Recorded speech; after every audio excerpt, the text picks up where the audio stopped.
सनम को जोहार ज्ञानसियन YouTube channel पाहटा सेद खन सनम को सगुन दाराम दलाबन गाते को तेहेन दो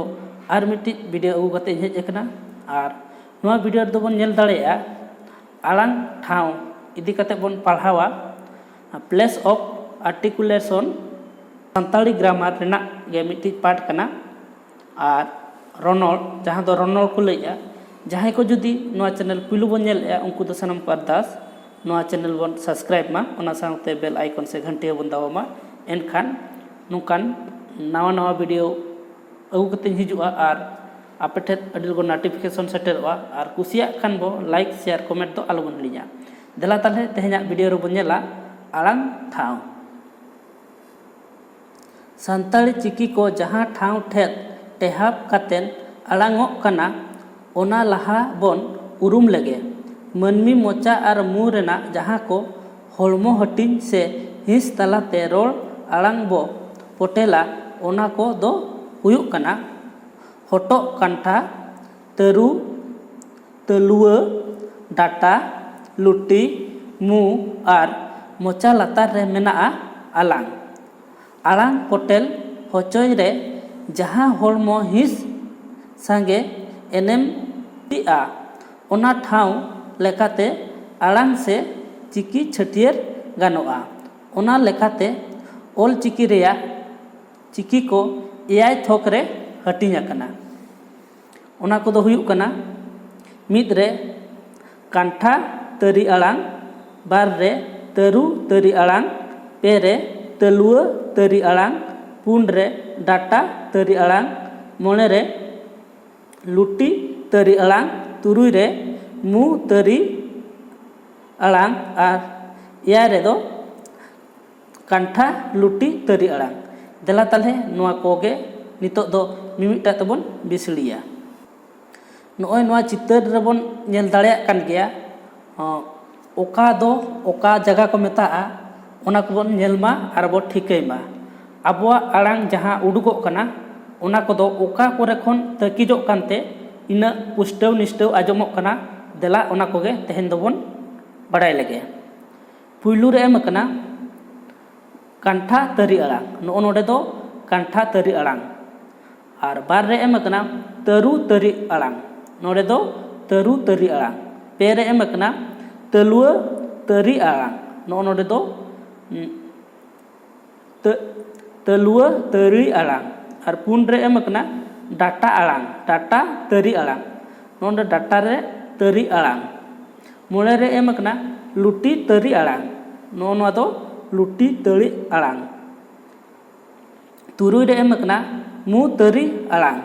नो दो मु तरी आलांग और एआई रे एम कना कांठा लुटी तरी आलांग नो दो कांठा लुटी तरी आलांग कना तेला ताले ओना के ओका ओका अक्षर से ओका ओका चिकी ओका कोरे तकिजो कना ओना कोगे नितो दो मिमिटा दबन नेल जावराया मिद रे एम कना कांठा तरी आलांग नरड़ी भितरी जहां ठेत साहेद होय तारको ते साढ़े आलांग सिरजनोआ ओना हड़मो हिंस गे कांठा बन मेतागा कना नोडे खन कांठा तरी आलांग ओका को मेतागा होय ओल चिकी रेना जहां चिकी आलांग से रोलांग पोटेल ओक्तो साढ़े तेत सोझे कांठा खन उडुको ते आलांग पोटेलोआ उनकान आलांग दो आलांग ठाव अरी लेकाते कांठा तरी आलांग को मेतागा जेलेका ओ ओ आ आक ई इ ए मासे नोआ को आपे मिद धाव लई काते पे ठिका दाड़ेया लई एनांग नोआ को दो पे ठिका दाड़ेया ओ ओक आ आक ई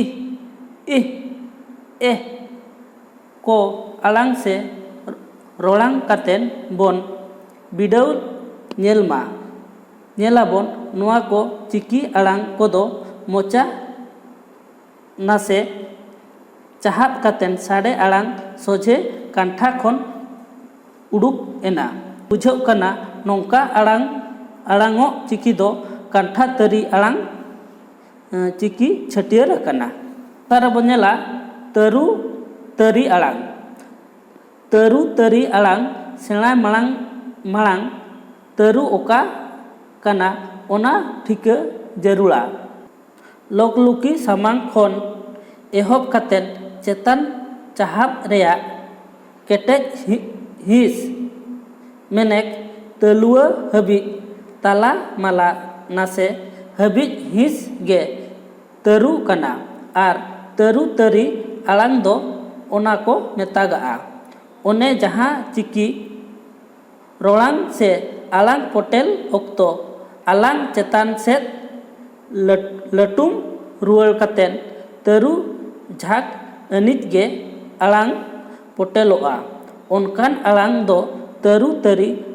alang ko metagaa jeleka ed od galha tuda mase noa gebon mena ed ar od alang gelai me nyelam chet leka alang chetan set latum aru katen taru jago a ona hote tege nongka alang do alang thau ari lekate taru tari alang ko metagaa pera bon nyela telua tari alang telua do oka ko metak kana mocha bhitri rena salim menek telum samang khon chetan data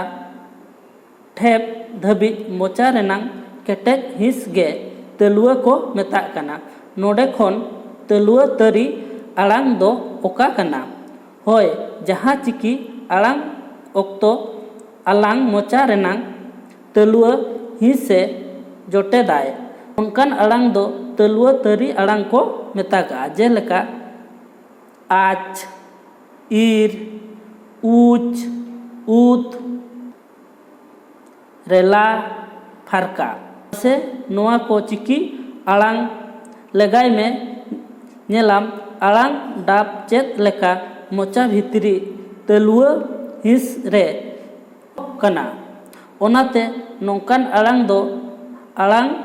thau ari lekate telua tari alang ko metagaa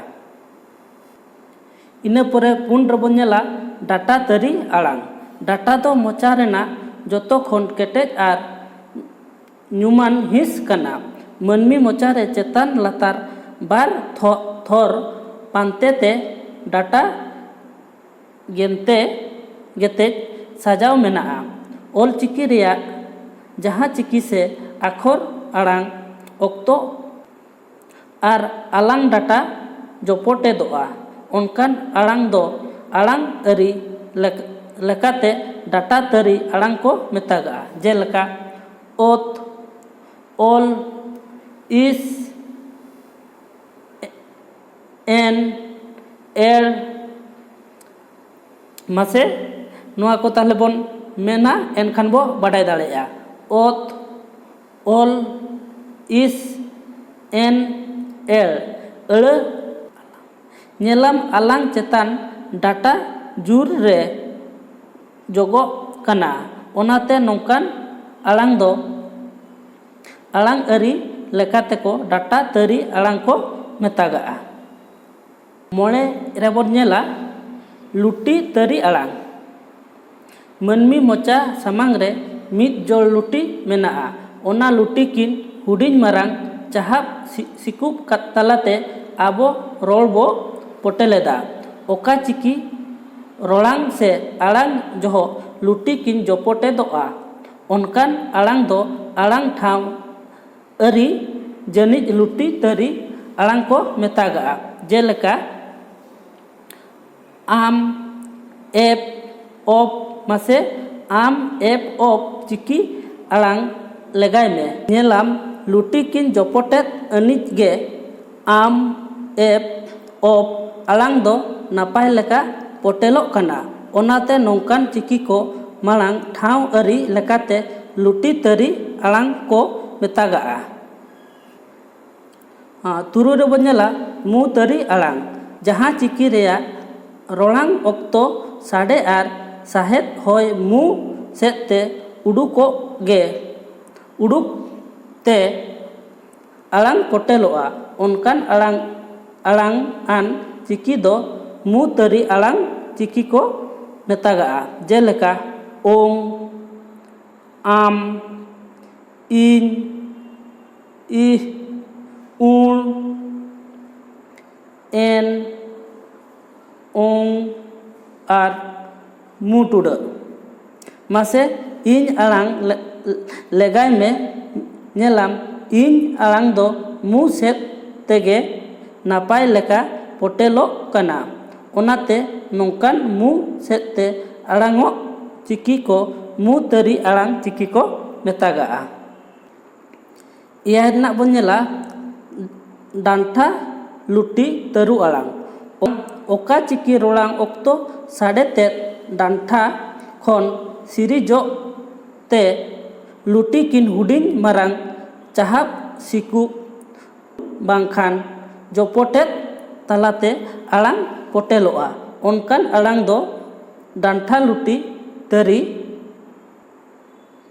आड़ांग को छटियर अकदा जेलका ओ औ उ उई ओहो एमान नोआ औ मासे आड़ांग लेगाय में नेलाम आड़ांग तेत कांठा खन उडुको ते लुटी किन चुलियु कतेन औ दो पोटेलो कना